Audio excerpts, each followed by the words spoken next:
જામ ખંભાળિયામાં ધર્મ પરિવર્તનનો પર્દાફાશ થયો છે। શક્તિનગરમાં મકાનમાં ચાલતા કારસ્તાનનો થયો પર્દાફાશ। આદિવાસીઓને ખ્રિસ્તી ધર્મના પાઠ ભણાવી રહેવામાં આવ્યા હતા। આદિવાસીઓને લોભ લાલચ આપી ધર્મ પરિવર્તન કરાવવામાં આવી રહ્યું હતું। વિશ્વ હિન્દુ પરિષદે ધર્મ પરિવર્તનનો પર્દાફાશ કર્યો।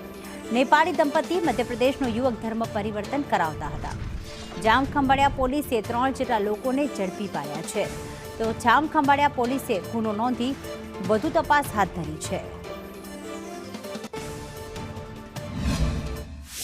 લગભગ 30 જેટલા આદિવાસી લોકો મધ્યપ્રદેશ અને ગોધરાના ગરીબ અને ખૂબ અશિક્ષિત એવા માણસો ત્યાં એકઠા થયેલા હતા અને ધર્માંતરણની પ્રવૃત્તિ ચાલતી હતી।